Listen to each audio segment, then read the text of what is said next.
Ladies, gentlemen, boys and girls, welcome to the 2023 ADAC SimRacing Expo. We're back here for a panel now to talk about from Sim to DTM, and I have two very special guests to talk this through. From Simulators and Realism, we have indeed Henning Pietz. How you doing, mate? You all good? I'm fine, thank you. And a slightly longer introduction, and this is going to be fun. 2014, 2015 SimRacing Expo champion, 2016 AMG Esports champion, two-time winner this season in the endurance calendar, being at Spa and at the Nürburgring. Also a lap record holder at Spa, but I think the biggest news would have been a DTM driver and now podium winner, Tim Heinemann. How you doing, mate? You all right? I'm all right, thanks. A lot's happened since the last time we spoke. Lots of added things to the intro. Yeah, I mean, it's an unbelievable journey, right? First of all, coming from sim racing to real racing, but especially, finishing the first DTM weekend on the podium. Then we struggled a bit throughout the season in DTM. It's really competitive, so it's not easy, but for example, lap record in the 24-hour Spa was another positive step this season. So I'm getting into GT3 racing, getting more professional. So yeah, I'm really happy about my success. Could only apologise for the very loud engine in the background there. Someone's being very selfish, and although it is a pretty nice sounding engine. Let's go from the beginning then. So your love of motorsport, where did it begin, and when did you decide, do you know what, I really want to do this?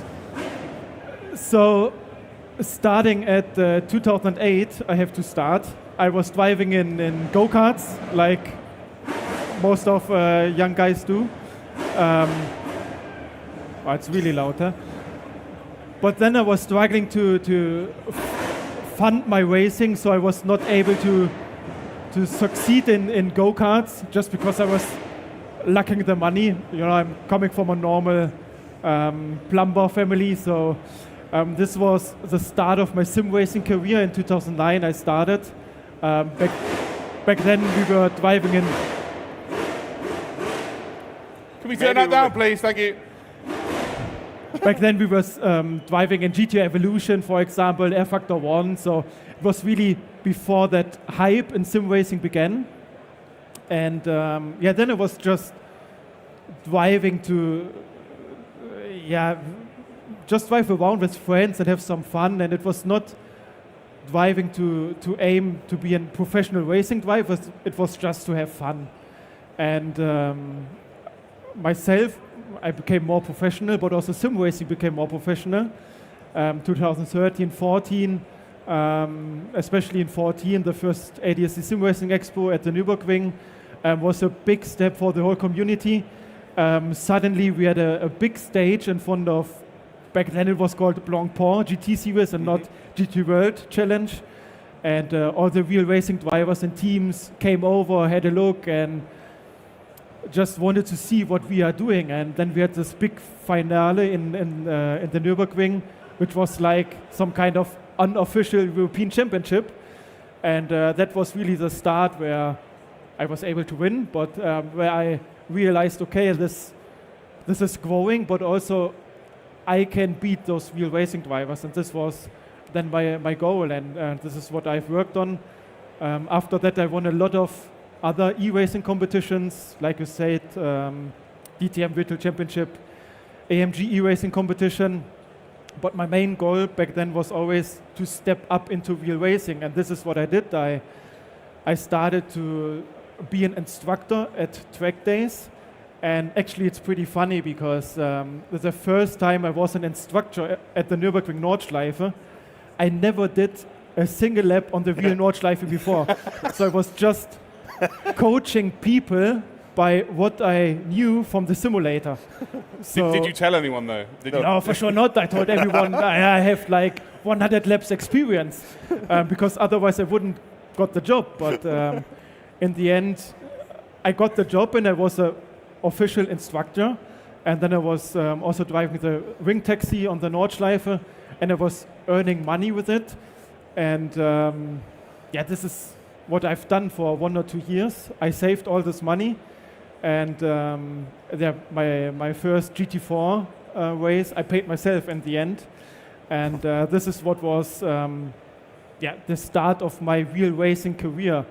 Of course, it was tough to, first of all, get the sponsors to support me, but also, being one of the first sim racers stepping up into real racing, most of the teams are like, okay, yeah, go back to your PC gaming and you're not a professional real racing driver. And I really had to prove myself a lot.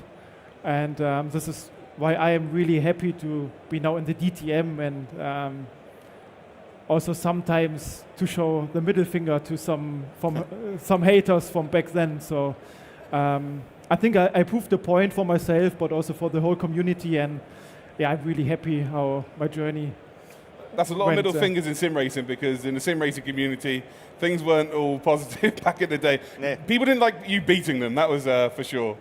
Yeah, for sure, but I understand it. I don't want to compare myself against like Senna or Schumacher, but all the time when you have people dominating in a championship, for example, Verstappen right now in Formula 1, people start to hate.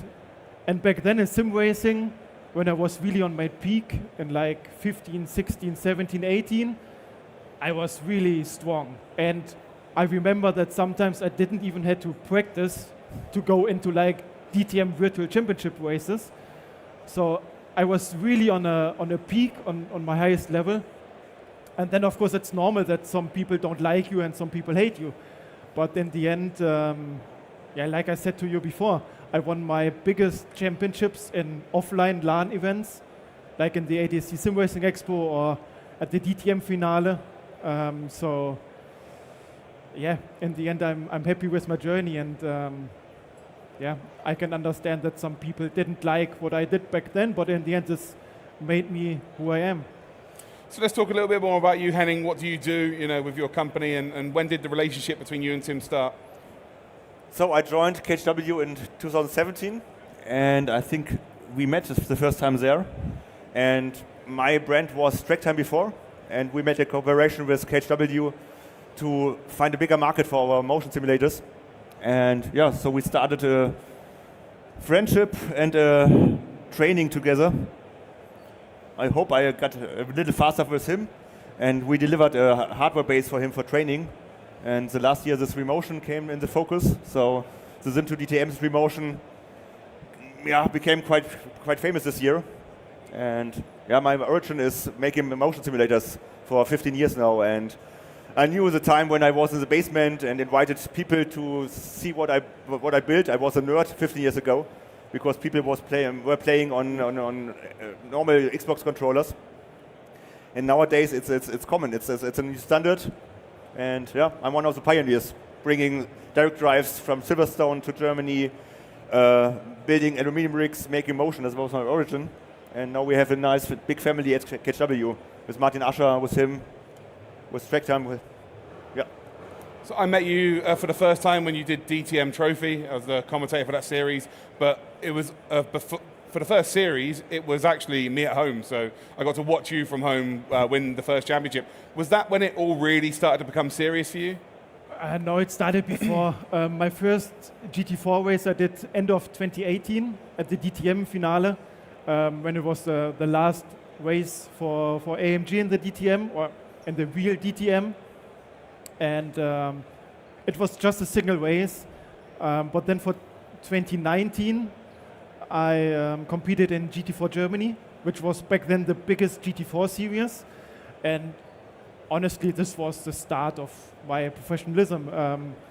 DTM Trophy 2020 just was the next step. In the normal GT4 series, it's normal that you share your car with another driver. And this is always what I didn't like. I like to be on my own. I like to do my own setup, just work with the team more close together. And in the winter from 2019 to 2020, this is when DTM opened the DTM Trophy, which was, I think, really successful. Unfortunately, only lasted for 3 seasons. But I really liked it, and I think myself as a driver, but also as a person, I grew a lot with it, and also I got a lot of attention from it, a lot of attention from like manufacturers and big teams, other teams, GT3 teams. So then, yeah, it was the next step, and it got boosted, but it all started in 2019. In the first season, you won 10 out of 14 races. At the start of the season, did you believe you had that kind of dominance in you? Did you have any? Did you expect to be that quick? No. In 2019 in GT4 Germany, we were struggling a lot. I remember I was able to be on pole position 2 times. We won 2 races, which was really good, especially for my first real GT4 season. And going into 2020, I was more looking for like podium finishes and maybe a race win. But I didn't think that I was a title contender. But then first race weekend, I got 2 second places already. And then I won 6 races in a row. And then I think by 100 or over 100 points, I won the championship. And to be honest, myself, I didn't expect. Also, the team did not expect this good performance, but also DTM Trophy did not expect. My job at the last 4 races was so boring. Yeah, and I think you remember that's when they changed the regulations because of me, because I won too many races in a row, and since that season we had the handicap weights for the race win. So for 2021, then we had 25 kilos for the race winner and so on. So this was because of our good success. But in the end, yeah, it was a phenomenal season. I did not expect to be that good, to be honest, but of course I was super happy. Yeah. And then, yes, maybe not mention 2021, but 2022, you went back into DTM Trophy with a different team this time around, the longest team in the world of motorsport, if you remember. And again, a very, very strong season. Yeah, but to be honest, we can mention 2021 because this shows that you, as a driver, you have to make decisions, right decisions. And for 2021, I took a wrong decision. I chose the wrong team in the end. The team has withdrawn from DTM Trophy in the middle of the season. But still, I learned a lot. First of all, about myself and about picking the right team. But also, I was a driver for the DTM Electric remote one in Red Bull Ring. I was also driving in GTC race, GT3 championship. So I learned a lot for 2022. And like you mentioned, I drove for Toyota Gazoo Racing Germany, powered by Ring Racing. And because it was my 3rd season already in DTM Trophy, I knew what to expect. I knew how I can win this championship. And this is what we concentrated on. We started really strong in Lausitzring, and then we got a really bad BOP. But we knew what we can do, and I knew what I have to do to become champion. And in the end, this is what we did. We just had a really strong season, focused on ourselves, and yeah, had a hell of a year. I could tell after the first rounds at the Lausitzring, the look in the team's eyes, they were like, we've got something special here. And I'm not trying to downplay any of the previous drivers or anything like that, but you could just tell the team were like, oh, we're really going to work hard this year. There's something special in the offering. Over the course of those years, how did your role change within the partnership? Did you notice any differences? More attention, obviously? Yes, we saw him less in the company. No, not at all. It stayed the same, I would say, or? I hope so. I mean, like he mentioned, when we met the first time, actually, I was a trainee at KW. I started in 2016, ended my traineeship in 2019, I believe. And since then, I'm a full-time employee. And I hope that I did not change over time. No, you didn't. For sure, I'm less in the company. And I hope that also for next season, I will be less in the company, because hopefully I will get a full-time factory seat. But in the end, I think our work, what we do all day long, what I do all day long right now, is the same. Yeah. So no testing time with him. So when he's not in the company, we cannot test prototypes anymore, which is sad. But via success. It was the right route. 2023, so this is probably, well, it's not probably about it, it's definitely been your most successful year to date. I know, I've spent a lot of time with you, Tim, that your dream was to be in DTM. That's been the dream for a very long time, and a lot of people get their opportunity via a massive sponsorship, and obviously you've had massive help along the way, but you have genuinely saved money to drive in the championship you want to get involved in. But not only did you manage to get that dream, you got that drive, you managed to win the 24 Hours of the Nürburgring this year, the Spa 24, a lap record at the Spa 24 as well. Like, what emotions have you gone through this year? You must be on cloud 9. Sometimes yes, in Spa, in Oschersleben for sure, but most of the time I'm really struggling with myself as well. I think it's normal as a driver that you question yourself. Am I good enough? Am I doing the right job? What can I do better? I think it's normal as a human being. For sure this season 2023 was really good. It started really strong in Oschersleben, and also I cannot complain because... What happened at Oschersleben? It was just really good. I don't know. In the end... Do you have trophies to show for it? I have at home. Exactly. But also I remember in Oschersleben I was really pissed on Sunday because we could have won the race, and I was just a bit too careful against my teammate because he was coming out of the pit lane, he had cold tires. I didn't want to crash into him, so I was taking it really easy, and I didn't overtake him. In the end, I should have just completely sent it because then I would be a DTM race winner, but in the end it was wrong decision. But still, 2 podiums for the first DTM weekend is not too bad, I think. But yeah, DTM is really, really difficult. It's like... It is the top GT Series grid in the world, in my opinion. Yeah, like, but also comparing to like 24 Hours Spa, Nürburgring, you have the same drivers, but because the drivers share a car, it's a completely different approach. In DTM, it's your fault when you're not quick. And in all these endurance races, you can always blame someone different. You can blame the traffic or the setup or whatever. And in DTM, it's just you. And you have to push 100%. You have to do the setup on your own. You have to do everything. And this is what I was used to from DTM Trophy already. But in DTM, it's just the next step. You have more pressure from the manufacturer.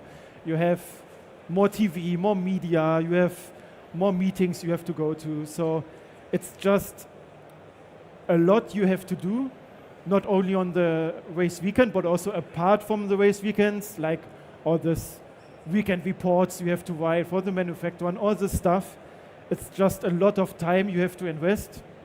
So this is what I did not expect before the season. I thought it's a bit easier, but I've been proven wrong. It's really hard, I can tell now. But yeah, like I said, for my first season, I think I do not have to hide myself. I can be really proud, and I think already planning for 2024, I'm looking forward for more to come. So I don't know you too well behind closed doors, but in public, you're not the most emotional of guy, but there's 3 moments that I've noticed in your career. Your first ever podium DTM trophy, you're a mess. I think all the emotions came to a head there. Your second championship win, DTM trophy, specifically because that was a real hard fought one, and your first podium in DTM. Those are the 3 times where like your emotions took over, got the best of you, and you could just tell how much it meant to you. But what has been the lowest point of your career so far, and what has been the highest point of your career so far? Highest point for sure, podium in DTM in Oschersleben. Lowest point, I don't know. For now, I didn't have any big crashes or whatever. For sure, it was really a low moment in 24-hour Nürburgring this season because I was the driver who did a mistake and I spun, and after that we had a tire failure and we lost the podium for the 24-hour Nürburgring. So in the end it was just myself to blame. Was it a low moment or the lowest moment? I don't know, because every race weekend that is not going according to plan is a low point.